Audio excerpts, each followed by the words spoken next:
So you actually stopped Benji McDowell from doing the attack. Yeah, so Benji, he believed that I was a person who had been involved in the cause the whole time.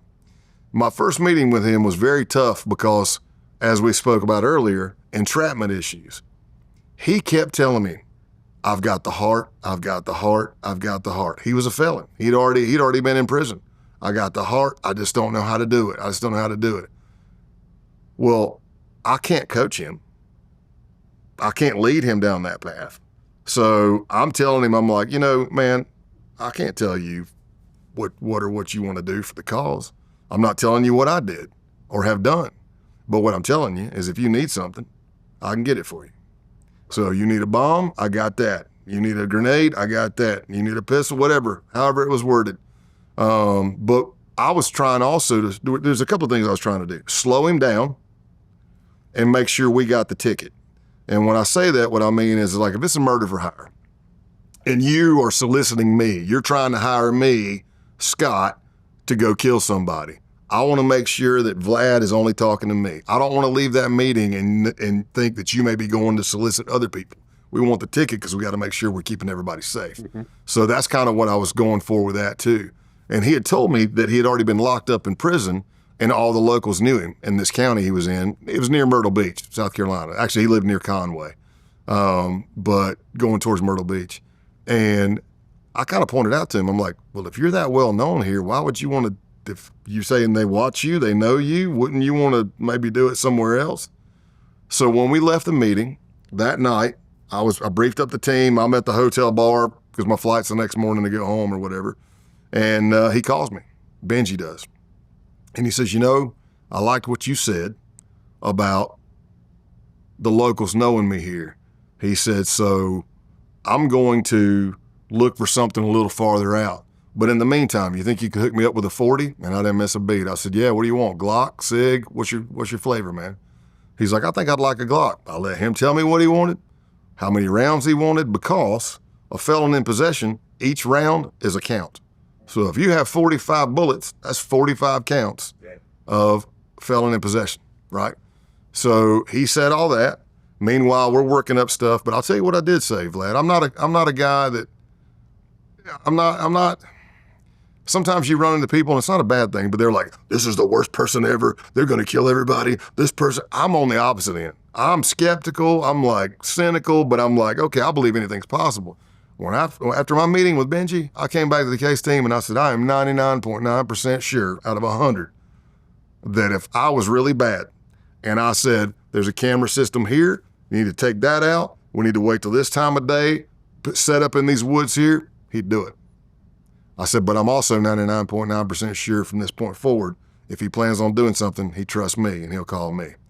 And that's what we did. We ended up taking him off because he was gonna be leaving. It was kind of impromptu. He said he was moving, I think, to Alabama, and I called him, and he knew whatever job I said I had, it involved traveling. And I said, dude, I'm coming through Myrtle Beach. I'm going to be right down there. You can just hop. I'm going to that state. You want to just hop in with me? Absolutely, brother. That'd be awesome. And I'd gotten him the pistol that he wanted. He paid me for the pistol. We walked out to a parking lot in Myrtle Beach and got taken down by the law enforcement. I mean, why do you think Benji McDowell wanted to shoot up a synagogue? Like, I'm Jewish myself. Like, what makes someone like this hate Jews so badly that he wants to shoot up an entire synagogue full of families? Yeah. You want to do it on family day, so you want to shoot up the kids, shoot up the wives and the girlfriends. Yeah. What is it about Jews that makes him want to do that, knowing that he's going to either go to prison for life, get the death penalty, or get killed in the process? He's not getting away. No, but okay.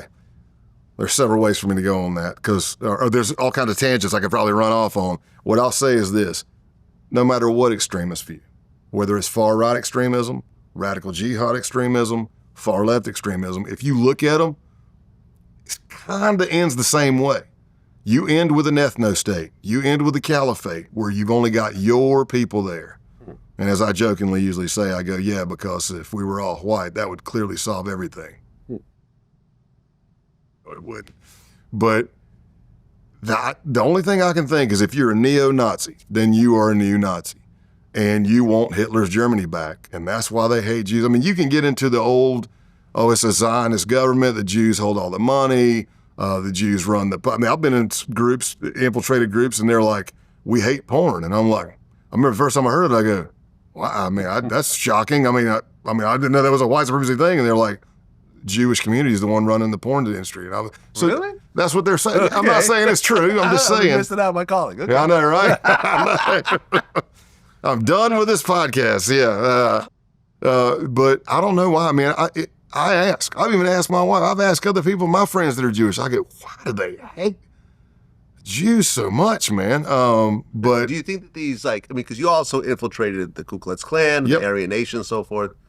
Do these groups hate blacks more or Jews more? Klan, probably blacks. Okay. From my experience, the neo-Nazis, the accelerationists, Jews.